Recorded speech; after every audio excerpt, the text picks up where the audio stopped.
बिस्मिल्लाहिर्रहमानिर्रहीम अस्सलाम वालेकुम वेलकम ते जी आया मेरे चैनल ईसा होम किचन ते जी वीवर्स की हाल चाल है तुहाडा। उम्मीद करनी आ कि सब ठीक ठाक खुशबाश होवोगे अल्लाह दे फजलो करम नाल।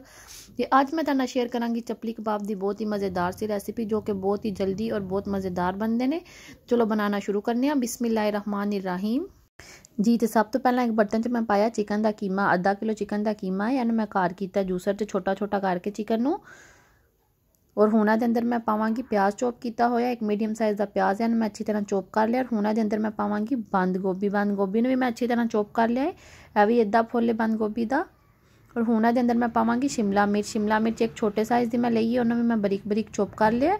और जी वीवर्स जे तक मेरी वीडियो लाइक नहीं किया तो लाइक कर दो, क्योंकि तुम लोग लाइक करना भुल जाते हो। अगर पहली बार वेख रहे हो तो मेरे चैनल को सबसक्राइब कर दो और बैल आइकन दबाना ना भुलियो भी, ताकि वधिया वधिया जी रेसिपी का नोटिफिकेशन सब तो पहला तुहाडे कोल आए। और हुण इहदे अंदर मैं पाया ब्रैड का चूरा, ब्रैड के 2 स्लाइस लेने, उन्होंने मैं चूरा कर लिया और डाले ने मैं अंदर। और हुण इहदे अंदर मैं पावांगी धनिया पुदीना चॉप किया होया, अद्धा गट्ठी धनिया पुदीना और नाल ही इहदे विच सब्ज़ मिर्चां मैं चॉप कीतियां होईयां पाईयां ने। और हुण इहदे अंदर मैं पावांगी 2 चम्मच अदरक लहसुन का पेस्ट, 2 चम्मच मैं वो पाया है। और हुण इहदे अंदर मैं पावांगी 1 चम्मच पीसी हुई लाल मिर्च, आधा चम्मच हल्दी, 1 चम्मच नमक दी। और हुण इहदे अंदर मैं पाई है कुटी लाल मिर्च आधा चम्मच।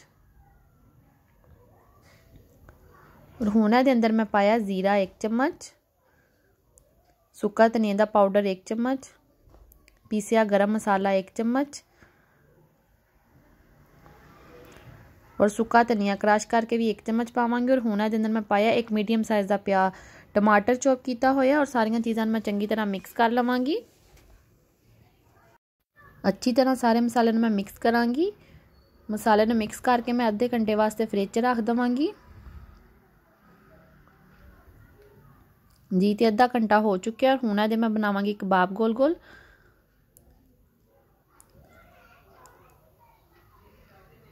अच्छी तरह मैं गोल शेप के कबाब बना लवांगी। हत्थां नूं मैं पहला थोड़ा जिन्ना घ्यो ला के ग्रीस कर लिया सी।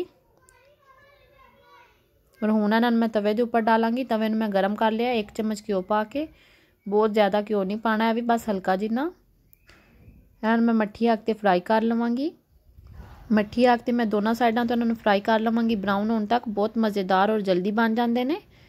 कबाबां की साइड चेंज करके इन्हां मैं मट्ठी अग ते ब्राउन होने तक पकावांगी और हल्का हल्का प्रैस करांगी कि इन्हां दा पानी जिहड़ा खत्म हो जाए।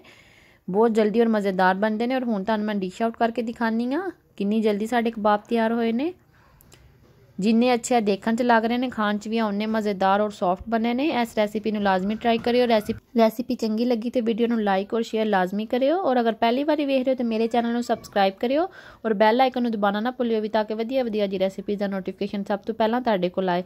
कबाब देखण च जिन्ने अच्छे लग रहे हैं खाण च भी उन्ने मज़ेदार और सॉफ्ट बने ने। इस रेसिपी नूं लाजमी ट्राई करियो। अगर रेसिपी चंगी लगी तो मैनूं रखियो दुआवां च याद। वीडियो वेखण दा बहुत बहुत शुक्रिया। Thank you so much. अल्लाह हाफिज़।